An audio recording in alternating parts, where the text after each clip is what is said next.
Hey guys, Claire here, and in today's video, we're going to talk about all things Harry and Meghan. Harry and Meghan have been enjoying some downtime, but that hasn't stopped them from being the talk of the town. A recent episode of Family Feud was all about Prince Harry, specifically, top 6 things the people know about Prince Harry.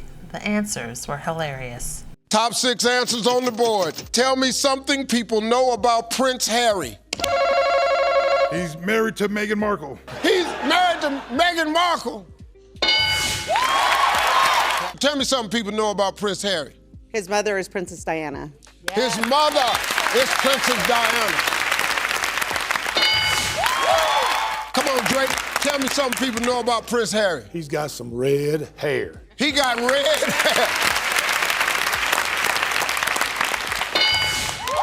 It's interesting that the choices does not include the Sussex title. It doesn't include Charles. It doesn't include William. It doesn't even include Queen Elizabeth. Meghan, his mother, his redhead. He's a prince. He's hot and he's balding. This is what the average American associates with Prince Harry, so I thought it was pretty hilarious. The holiday season is upon us. For some, it's fast approaching. For me, I say it's already here. Now, of course, Oprah does her annual favorite things list, and in prior lists, she had included the clever blends that, of course, Meghan is an investor in. This year, she included another item that was introduced to her by Meghan, and she says this is a favorite thing with the scent of a forest sent to me by my neighbor, Meghan. If you were to come into my house, you'd see this body wash, body oil, and body milk right by the tub. The product in question is this trio set from Tatcha. So yeah, definitely will be checking this out for the holiday season. Meghan Markle is the spiritual successor to Princess Diana, but it was supposed to be Kate, and that's why white women in the UK hate her. That's why they ran with the Commoner Kate storyline for so long, because they were trying to mirror a happy version of Charles and Diana, but the reality is Will and Kate are just Charles and Camilla if he would have just married Camilla first. The public was promised Princess Diana Part 2, but Kate doesn't have that soft touch that Diana had. Meghan does, and whether that's who she really is or she's just that good of an actress, it comes across as authentically her. So for a lot of white female royalists in the UK, it's really hard to play people's princess by proxy when the people's princess doesn't look like you. And they get very upset about that. And something else a lot of these women don't like to acknowledge is that because Harry is Diana's hope, because he is the one who is actually out here breaking the generational curses, and that family has a lot, because he is the one who is continuing his mother's work and his mother's legacy. When he stands up and says, these people are not good people. This institution is not a good institution. These women block their ears because it wrecks the fantasy that they could one day be queen. In the last video, we briefly touched on William's documentary about his homelessness pledge. And I did not watch, so I can't provide commentary on the content itself, but judging from the articles and reviews about this documentary, it doesn't appear that I've missed much. According to Newsweek, Prince William's documentary has been branded an abject failure.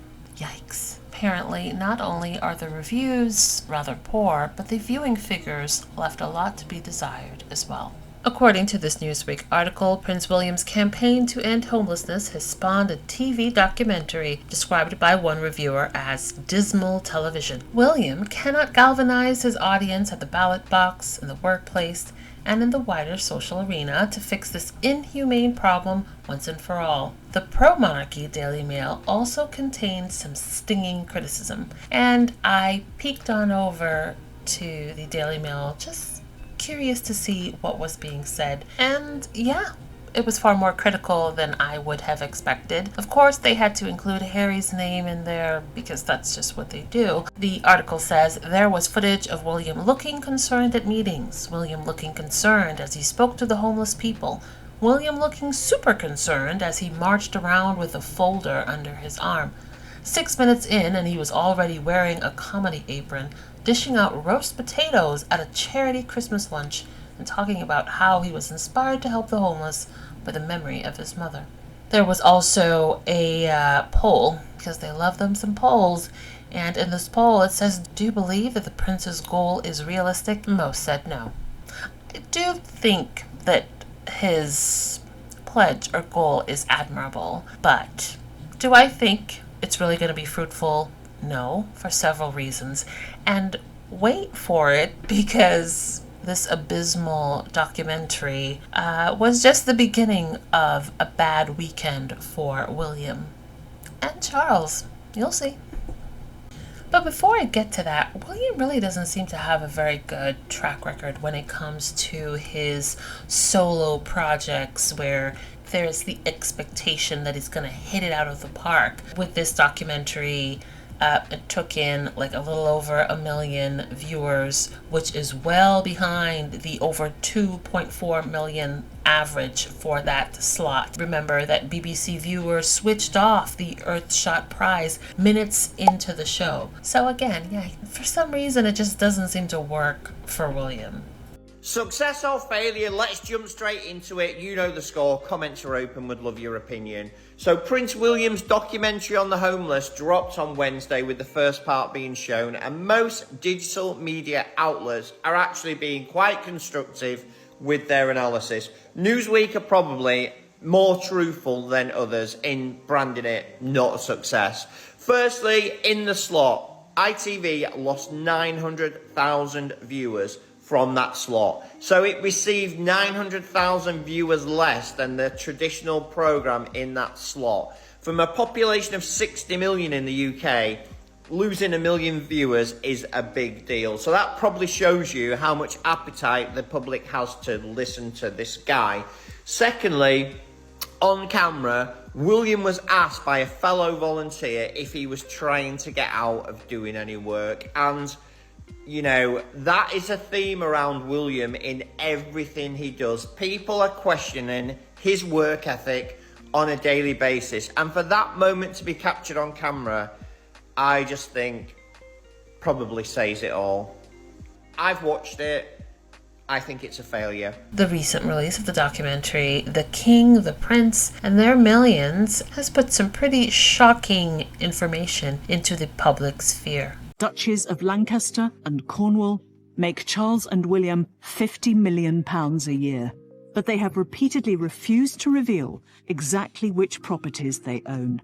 And details of how these estates make their staggering profits and from where have remained secret until now. Thousands of documents obtained by dispatches reveal how hard up government departments, schools, and even the NHS are helping to keep the cash rolling in for Charles and William. Our evidence shows how the commercial activities of these private estates are undermining their environmental commitments. They are exempt from most of the taxes we all pay, and there are now calls for that to change. I just wanted to spend about 4 minutes talking about why and how the British monarchy, the British royal family are and they should be abolished. A Channel 4 documentary recently came out, Dispatches, where we were shown just how much land this family owns, specifically Prince William and King Charles, just how much land they own and who they're charging to use this land. So, for instance, guys in St. Thomas's Hospital are paying Prince Charles, or was it King Charles, whichever one, Charles Shah, they're paying him close to £849,000 a year in order to have that land, you know, to use particular land as part of the hospital. So you're charging the NHS that amount of money, and it's a 15-year lease.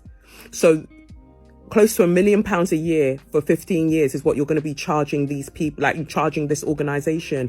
Then we'll be talking about how, the NHS is on its knees. What can we do to help the NHS? Then you've got these rogue politicians who are then trying to privatize the NHS because they're saying that, well, that's how you bring money in. Meanwhile, Charles and William are also making money from that as well. They're making money from the military. They're making money from freaking cancer charities. They're charging cancer charities for land. Like, the level of disgusting is actually wild. And then you'll hear monarchists say to you, oh, well, we need the royal family because they're so useful for tourism. I want you to go and calculate how much they allegedly bring in terms of tourism and compare it to how much they're actually making from their private investments.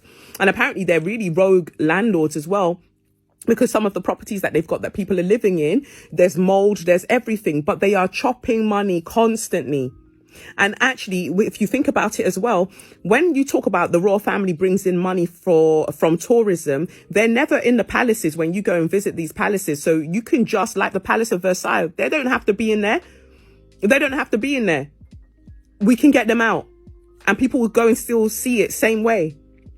So there's just so much happening there. But I think the most laughable thing is the fact that Prince William, and I've been laughing at this for a while, and I also encourage those of us who are in social justice sort of circles, do not let the royal family use their proximity to you to legitimize that they are doing, because Prince William was really out there stretching his receding hairline to be out there with a campaign talking about ending homelessness. You're talking about ending homelessness when you are charging people through their nostril to live in your properties where there's mold, and you're also charging the NHS, charging, cancer charities, you're charging them to be able to build or use land that you own. To me, it's the equivalent of somebody stealing your money and then helping you to look for it. Talking about ending homelessness when you could single-handedly end homelessness, when actually you are a cause of the homelessness, and you're talking about an end homelessness campaign. This could only happen now because that Dutty Jankro took the elevator down, known as Elizabeth. People would not have wanted to speak up in the same way when it was her, because it was that whole grandmother archetype. But they're absolutely ready to get Charles and William, and I am here for it. And I just think that going forward, we need to understand that in abolishing the monarchy, this money that you're claiming that immigrants are the ones taking, that they are the ones putting the healthcare system and the housing system under stress, this money, you'll find that is suddenly released, because the real parasites, the true parasites that are really causing you all of the trouble, is the royal family. According to this article from The Guardian, Charles and William's property empires are taking millions of pounds from cash-strapped charities and public services, including the NHS, state schools, and prisons.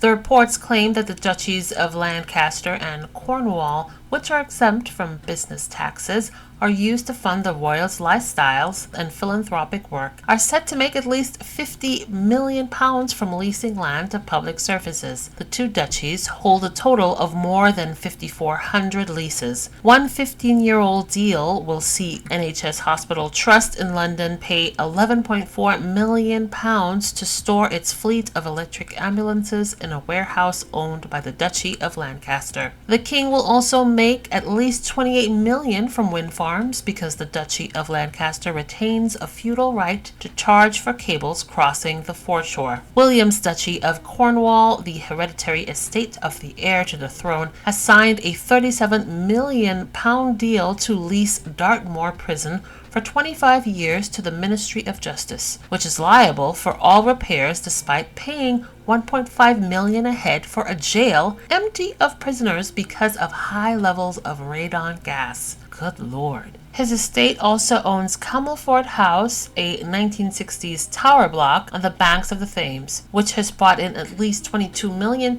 since 2005 from rents paid by charities and other tenants. Two cancer charities, of which the King is a long-standing patron, have both recently moved out to smaller premises. The Duchy of Cornwall has also charged the Royal Navy more than £1 million to build and use jetties and more warships. It also charges the army to train on Dartmoor. Duchy also made more than £600,000 from the construction of a fire station and stands to get nearly £600,000 more from rental agreements with 6 state schools. In spite of the King and William speeches and interventions on environmental issues, many residential properties let out by the royal estates are in breach of basic government energy efficiency standards. Investigators found that 14% of the homes leased by the Duchy of Cornwall and 13% by the Duchy of Lancaster has an energy performance rating of G or F. Since 2020, it has been against the law for landlords to rent out properties that are rated below E under the Minimum Energy Efficiency Standards regulations. The royal estates also have deals with mining and quarry companies. Wow. Good Lord. And there are things that were removed from this documentary. So one wonders if these shocking revelations, these mind-boggling amounts are included, what was removed? What does the public not know? Hearing all of these deals, all of this money that adds to the personal wealth of Charles, of William, none of it is taxed. And they're not being transparent with these figures, right? People have to do digging to find that. And this is the same Charles who told Harry that he didn't have enough money for Meghan. When I tell you that man ain't, fill in the blank. He really isn't. He really, really isn't. Also, before Meghan came on the scene, he had Harry living like a princely Harry Potter. Damn near living underneath the stairs. Walking around with holes in his shoes because he got that small allowance. Right? Waiting for the clearance sales at TK Maxx when Charles has been getting all of this dough. So not only do they get the money from the sovereign grant, all of this personal wealth, Elizabeth, Charles, and now William, and Charles just doesn't have enough money. And he also has all of these different products that they sell, the booze, the biscuits, scarves, and everything in between. But the same people who would bend over backwards to make excuses for Charles and William and their entrepreneurial pursuits has a problem with Meghan and Harry, but especially Meghan, getting into the business arena, making their own money without taking a dime from taxpayers' money, living in a continent far away, these people. But wait, there's more. The investigation has prompted calls for a parliamentary investigation and for the two empires to be folded into the Crown estate. Charles and William pay income taxes on profits from the estates after business expenses have been deducted, but both now refuse to say exactly how much. And if all of that wasn't bad enough, the Mirror did a piece entitled "The Scandal of Prince William's Moldy, Hard-to-Heat Royal Rentals That Don't Meet Standards." We found some of his tenants are at risk of fuel poverty, living in hard-to-heat homes that are riddled with damp and black mold. It comes as the taxpayer is funding £369 million renovation of Buckingham Palace, and Prince William launches his campaign against homelessness, and for everyone having a right to a safe and stable home. One tenant said the slick PR will stick in the throat of many tenants. He should start by bringing the homes he already owns up to modern standards. And it's interesting because I remember seeing headlines of him and Kate talking about slumlords or slum landlords. Yet here we are, all these years later. Also makes me chuckle because I can't stop thinking about the articles over the years trying to convince the normies that the royals understand what it feels like to work hard jobs and have or experience the cost of living crisis. This article from the Daily Mail said that the nights are drawing in and the temperatures dropping and the cost of living rocketing up. So why not follow the royals with these simple money-saving hacks? Simple money-saving hacks from the people who have vast amounts of personal wealth and getting taxpayers' funding as well? This other article said Britain's royal family tried turning the heating down in their palaces to save money, but still ended up overspending last year. Save money where? Where is the saving of the money? And like I said before, I would be interested to know, because I know that this is just the tip of the iceberg. And I foresee that others within the British media is going to start turning their eyes back towards Charles and William, like they did before Meghan came onto the scene. Because there's only so much Harry and Meghan stories can do now. We're almost 5 years out, and people are sick and tired of the same old manufactured stories about Harry and Meghan. So yeah, seeing some of the articles and a lot of the comments about these new revelations have been interesting. Transform Politics on X said, "What do you call a filthy rich landlord who grandstands about ending homelessness while leaving tenants in cold, draughty, moldy conditions?" Well, what do you call them? This user on X says, "This shows the utter hypocrisy the royal family displays. Homelessness, the environment, and the poor are used as a PR prop for William and Charles. They don't care about anyone but themselves and lining their pockets. They are lazy to boot, too." Hashtag dispatches. David said, "I've had to turn dispatches off. Makes me so angry. Charles and William are a disgrace." Matt on X says, "This is absolutely ridiculous.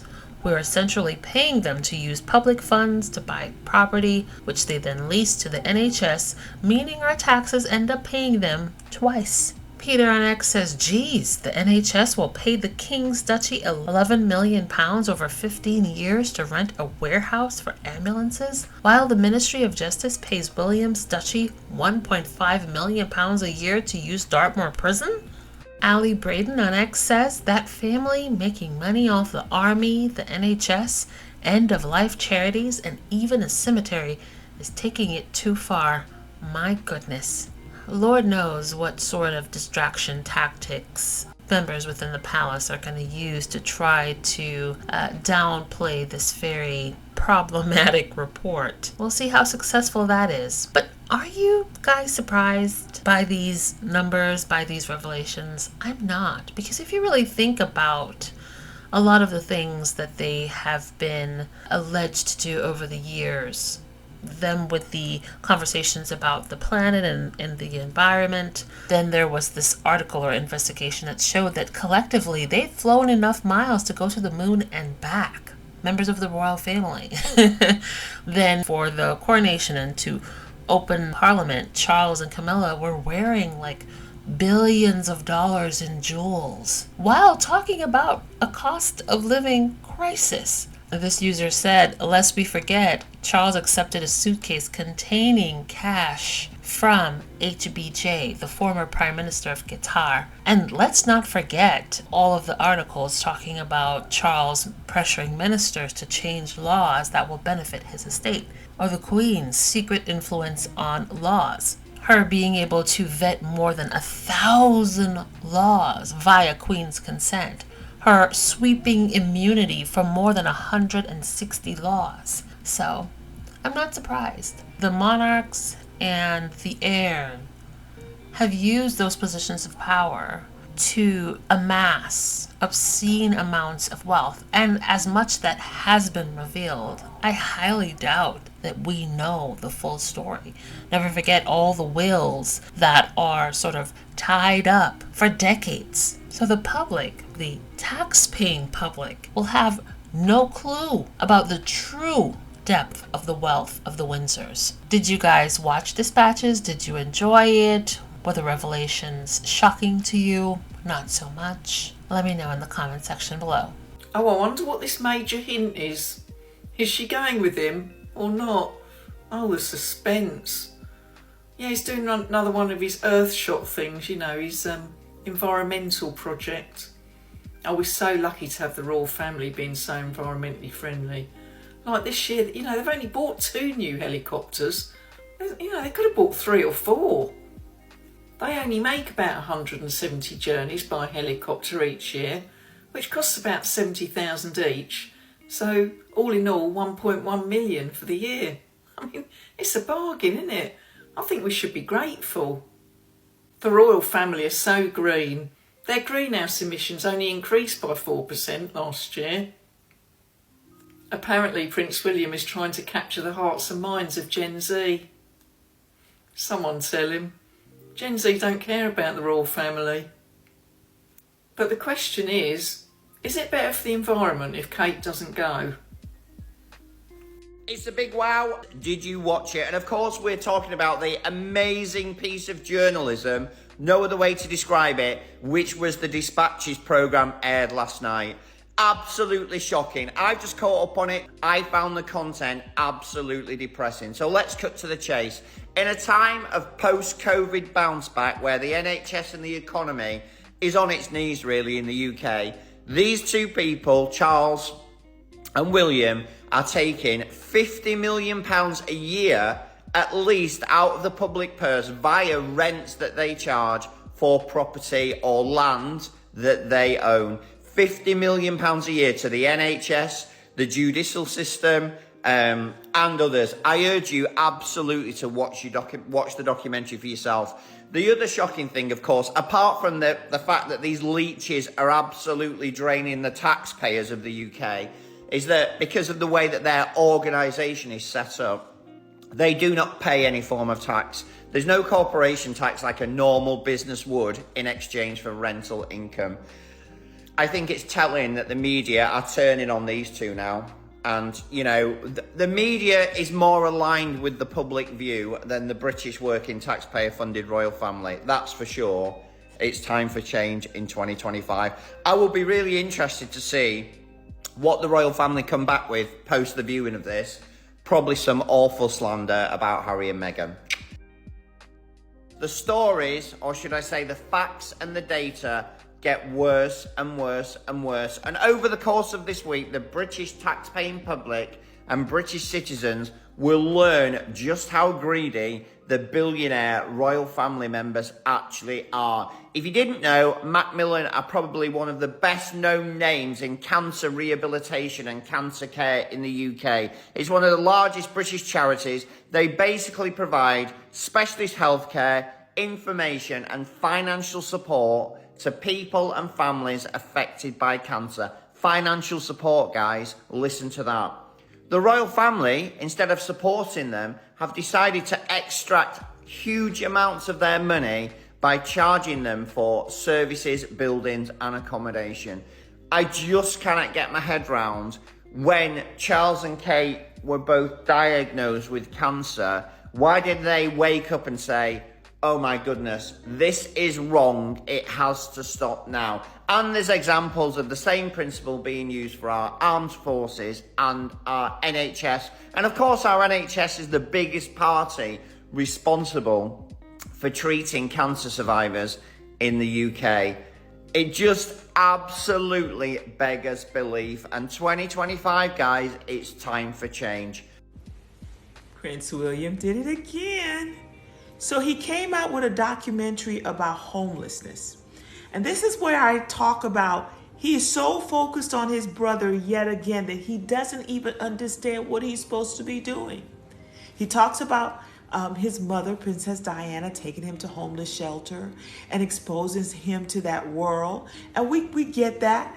And then he does this documentary on how do we end homelessness and what are we going to do? But the problem is he's a billionaire with power. Okay? So instead of talking about ending homelessness, he could just, I don't know, take all that money that his family don't have to pay for taxes and donate it back to the people of the United Kingdom and build a homeless residential encampment for people. He could actually fix the problem.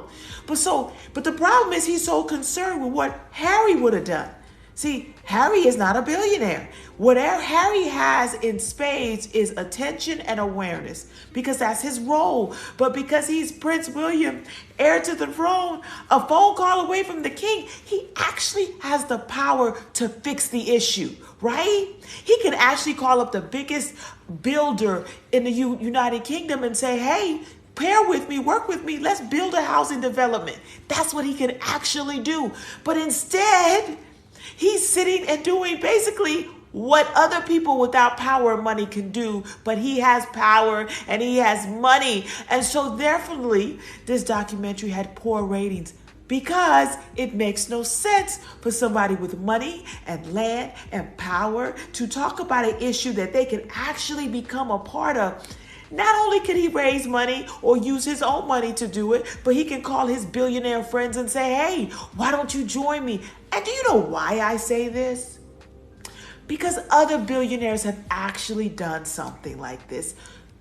Bill and Melinda Gates. They have a foundation. They've donated over $40 billion, $30 billion to their foundation. They've called up their friend Warren Buffett, who's also donated billions of dollars to these foundations to help not just the world, you know. This is ridiculous. Poor ratings, poor reviews, yet again. It's a very poignant story. It's a very sad story in many ways, but it's incredibly intimate. It's incredibly personal. And for the first time, Prince Harry is telling his own story. He's had to live with the fact that the tabloids have told his story for the whole of his life, with no say-so from him. And he's putting it all out there. And it's fascinating read. You know, he's got the whole, he's only, as I think Wilson said, it's only half a life. You know, he's a young man. But I tell you this, by the end of the book, you just wish him and his family happiness and peace. And I think this will give him a lot of peace. In fact, he's told his story in his own words for the first time. And with that, I think we'll end it here for today's video. I apologize for the lack of uploads this weekend. I had family in town and I also wasn't feeling very well, so hence no uploads Saturday or Sunday. So I do apologize. And with that, I hope you guys are doing well, and I'll talk to you in the next video. Thanks for watching. Don't forget to like and subscribe. Also, hit that notification bell.